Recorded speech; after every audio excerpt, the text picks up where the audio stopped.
Cheers to you. All right, guys, get that in the toilet because that's where his whiskey belongs right now. Come on.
The intelligence.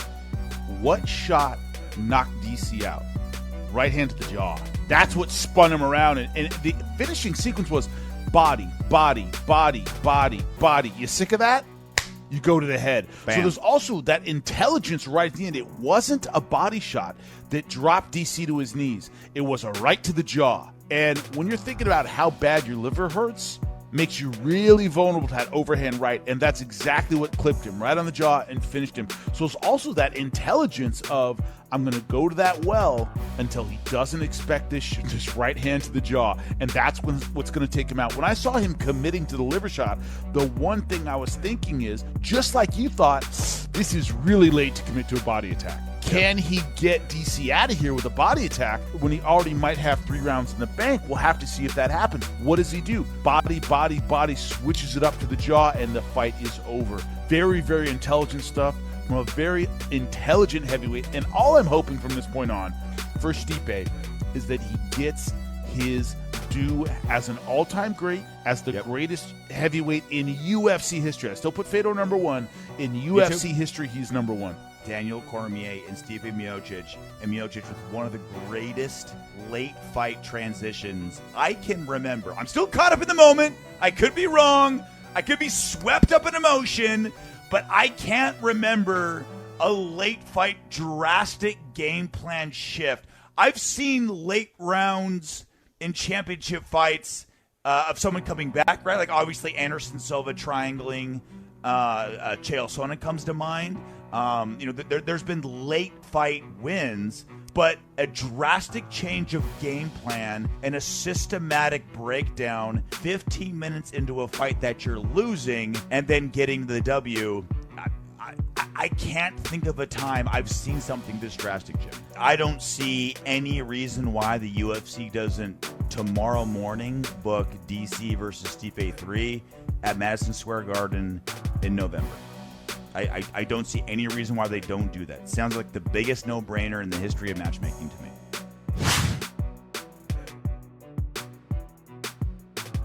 I've said it before and I'll say it again. At some point, it's no longer going to blow my mind, but that night is not the night. The way the Diaz brothers in general and Nate Diaz specifically find a way to mesmerize their opponents, to voodoo hypnotize their opponents to fight your game plan blows me away every time. They make you fight the way they want you to fight. And we're seeing reports of how Anthony Pettis had a broken foot. When one of his kicks apparently broke his foot, and that obviously alters the game plan. But even with that involved, whether it's Michael Johnson, whether it's Conor McGregor, whether it's Gray Maynard, no matter who it's been the last half decade or so, the game plan to beat Nate Diaz should be stupid simple. Leg kick the hell out of him, break that front leg down because he rarely checks leg kicks, and then go to the head with punches. It should be stupid simple, but very few people are able to execute it. Anthony Pettis is the latest guy in the latest line of guys with a fantastic camp, great background. He wasn't beaten mentally like Nate beats a lot of guys before the cage door even closes. He beats him at the stare down like he did with Cowboy Cerrone and others. He found a way to beat Anthony Pettis, pull Pettis into his game plan, say, hey, fight in my realm. And Anthony Pettis said, okay, let's do it. We'll fight your way. Go ahead. Lead this dance. Another thing that I think was, I did give Pettis a good chance to win this fight. I really thought the leg kicks combined with the ring rust, Pettis really had a shot. One thing I did discount, a lot of people saying, boy, I think this can be a great jiu-jitsu match. And I was like, I think Diaz is just a level better on the ground than Pettis. I mean, Pettis is good. Diaz is great. And that really showed. I didn't think any of the ground transitions were particularly competitive. He passed, he got position, he took the back. It was like, Diaz clearly had the better ground game. That was another factor that people gave Pettis a lot of credit. And yes, he has some really great submissions against really tough guys, but when it comes to the overall jiu-jitsu game, I thought Diaz had that part on lockdown.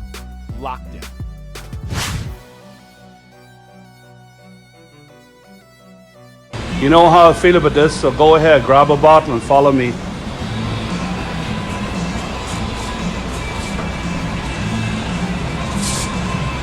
You grab two, Ogie.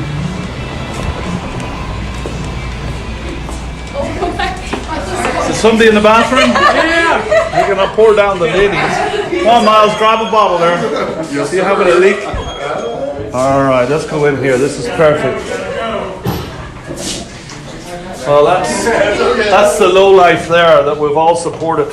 Cheers to you. All right, guys, get that in the toilet because that's where his whiskey belongs right now.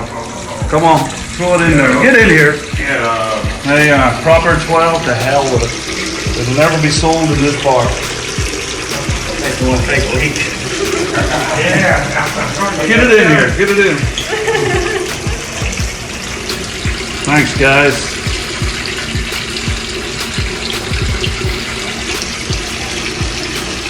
That's where McGregor's whiskey belongs. Look at this scumbag lowlife. Oh, it smells strong, doesn't it? And that picture, throw it in the trash. Just take it out of the frame because, where? You got everything? Show me all those empty bottles. Bye-bye. You are awesome. That's it. Good to the last drop. Down the Let's get this down your toes. Thanks for your help. No, you want to keep I don't even want them associated in the bar. I want them in the container. We are now proper 12 free in the salty shamrock. Like a funeral. Like a funeral. A send off. See ya.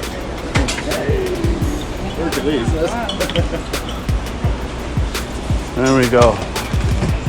Look at this bloody thing, yeah? Come on. Hero, you want to rip him up? Rip that in half. Good man. That's all right there. Good man. Alright, take these and let's go to the container here. Miles, grab these and Marlena, take them there. Yes.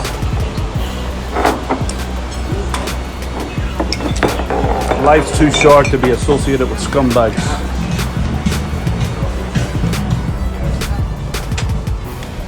Don't throw the frame out, Ogie.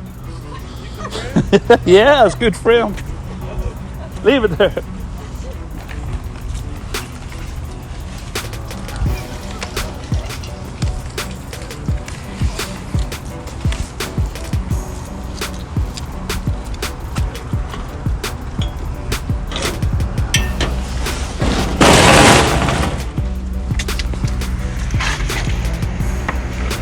Throw that. Break them. Throw them hard. Break them. There you go.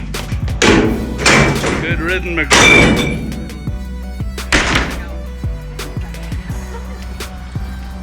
Well, folks, sorry, that's how I felt about a so-called Irishman punching an old man in a bar. Just disgusting behaviour. Sláinte, I'll see you.